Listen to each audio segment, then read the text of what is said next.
These gnomes are really fun and quite simple to make. And the pattern, you'll see the pattern down below in the description, is the same for my larger gnome or the mini gnomes. The yarn that you can use for my mini gnomes, I chose to use a Lion Brand bonbons. This is 100% cotton, and I like the variety of colors it comes in, as well as the variety of skin tones. You can see you can kind of choose which one you want to use for a skin tone, but then also I find I like mixing and matching the hats and bodies. And with that, you're going to use a size E 3.5 millimeter hook. But for today's purposes, I'm going to demonstrate using the larger one because it's easier to see on camera. And with that, you'll just use a worsted weight yarn. I'm just using scraps that I have around. It doesn't take a whole lot, and that's kind of the fun and joy of this. And for your worsted weight yarn, you're going to use a size H or 5.0 millimeter hook. Wrap it around the finger, go through, pull it through once, get it to where you can, and then you pull it through there again. And that kind of makes that first cinch stitch, whatever you want to call it, an anchoring stitch. And then you're going to do 10 crochets right here in this circle, or 10 single crochets. Did I say 10 crochets? 10 single crochets. 1, 2, 3, 4, 5, 6, 7, 8, 9, 10. And here comes the magic of the magic loop. You just pull like so, and zoop. It makes a nice tight circle. Next, you're going to do 2 single crochets in each stitch around. You're just going to jump right in, right there. 2 single crochets in each stitch. Oh, and I like to use a place marker at my last stitch before I did my 2 together there, and that just lets me know when I'm done with that round. So 2 in each stitch across around. 1, 2, 1, 2. And when you're done with this round, you should have 20 because you've got 2 in each one. You've done in each of the original 10. And that leaves you with the 20. And you'll see that notated in the written pattern below. 1 and 2. And here is our last one. Give this a little extra cinch. Keep that nice and tightly closed there. Now I'm going to move this up to our final stitch here. And in this next row, I want it to go straight up. As you can see, we've created this bottom. Now I want it to go up the side. And so to give it a nice sharp turning edge, I'm going to go 1 single crochet in each stitch around, but I want to go in this front loop only. Okay, so normally you go in both loops, but on this one I want to go in the front loop only. And that will give us, as you'll see, just 1 single crochet in each. But as you'll see, that'll give us a nice quick turning edge.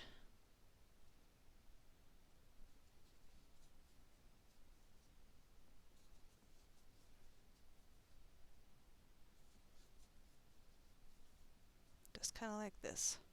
You can see that it does that sharp turn. Okay? So, I'm spilling my little fellows all over. So after you do that sharp turning edge, you're going to do 2 rows of just a single crochet in each stitch around. And then the next row, we're going to begin a decrease round because we want our fellow to have a shape that ends up, let me show you on this one, it ends up kind of looking like a little pear shape. I exposed his bald head. We'll get there. But you'll see it kind of starts to come in on the side. And the way we do that is we do 2 single crochets 1, 2, and then we decrease over the next 2 stitches. And the way we do that is we go pull through 1, and then instead of pulling through the next, we go into the next stitch, pull through 1, and then pull through all of them. And you can see that kind of makes those 2 stitches become 1 stitch and kind of puckers it in closer. Now we're going to do that all the way around, single crochet in the next 2 stitches, and then decrease over those next 2 stitches. And that begins that shaping to bring it in. Now the next part that's a little bit tricky in the pattern that I'd like to show you is changing the color to the face color. Now this is just the color that I happen to have on hand that looked remotely right, so I kind of went with that. The way you're going to do that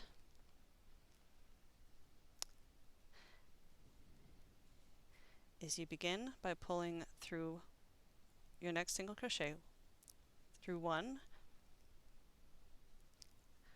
and then you pull through the next 2 with your skin tone.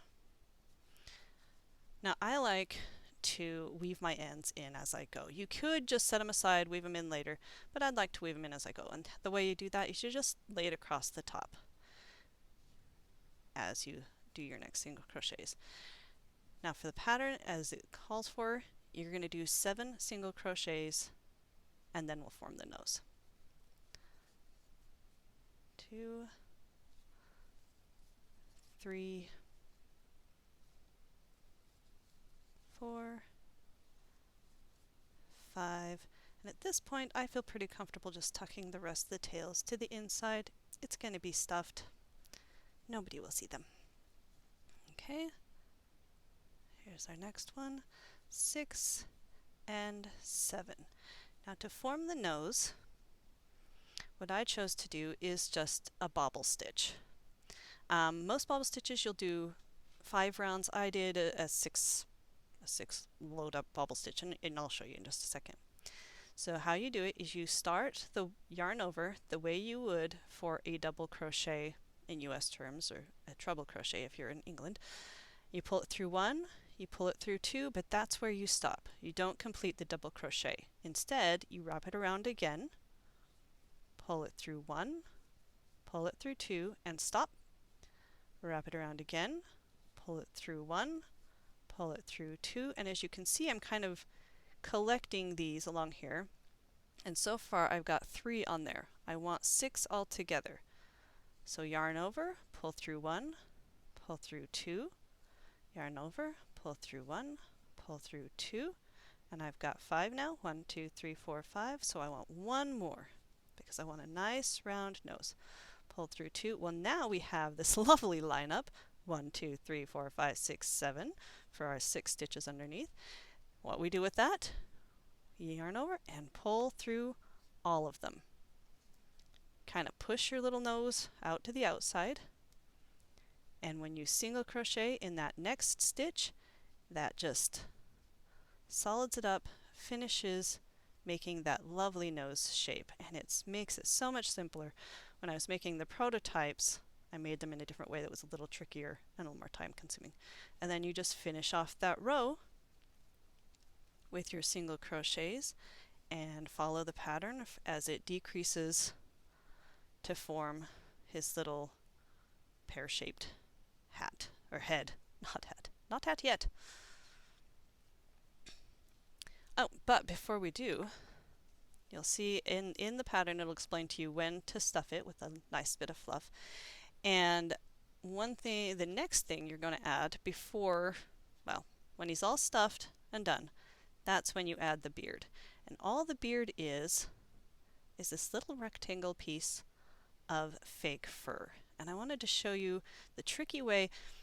My initial ones I made with basically making a fringe kind of like you would on the edge of a scarf or something, and then unravel the yarn. But I found that unraveling the yarn was very time consuming, and I didn't want to mess with that. So that's why I turned to the fake fur. And the way you work with fake fur is a little bit tricky. I just got a piece of edging. But if you cut straight across to make your rectangle, you can see that it's going to cut all those little bits off, and you'll end up with more of a mustache than a beard. We want the beard hairs to come down lower. And so the way you do that is you nestle right between those hairs, clip, and then here's the tricky trick. You just rip it, and now you have this lovely long rectangle, and you can cut it to the length that you want or the width. I cut for my regular size ones, I cut them just in half, just like so. And then you just attach by getting a little needle and sewing thread and just stitch it in kind of a smiley face U shape here. And I just stitch right along the top. I don't feel the need to do any more than that. But you can see that's what I've done with all of them. Just like so. It's pretty simple, much simpler than trying to unravel all that yarn. So the next step is the hat. And once again, we start with our magic loop, wrap it around like so, pull through, and pull through again to really secure that. Now that does not count as the first single crochet. That's just kind of the anchoring stitch. So for the hats, we're going to do 4 single crochet because it comes to a pretty sharp point. 1, 2, 3, and 4. Doesn't look like there's much on there, but you'll see that as we tighten it up with our work arm magic, we have our 4 stitches, and that creates that nice little point tip. So our first round after that, well, we're just going to move you to the inside, Mr. Tail End, where it'll just hide in amongst, nobody will see it. It's just going to be inside the hat. So that first round, we're just going to go 1 in each stitch. So 1, 2, 3, and 4. And this is, I admit it, this one's a little bit tricky. This is why I use the larger yarn to show you, because it's a little trickier to see on the narrower stuff. So now we've come to our second round where we need to increase. And the way that you increase is you do 1 regular stitch, then on the next one you do 2 stitches, 2 single crochets in that same stitch. 1 and 2. Again, 1 single crochet in this next one, and then 2 single crochets to increase in that next one. And now we have 6 stitches around. 1, 2, 3, 4, 5, 6. And you'll continue following the pattern with the increase and increase to make this lovely shape where it's pointy, but then it slowly increases down to here. Now when you're finished with the hat, with crocheting it, you need to clip the yarn, leaving a really long tail. And what I like to do is leave that tail and use that. Let me get this out of the way so you can see. So I like to use that tail to stitch the hat to the gnome, because I think you and I both know that he's probably not going to go without his hat very often. And you just stitch it to his lovely little body. And you're done.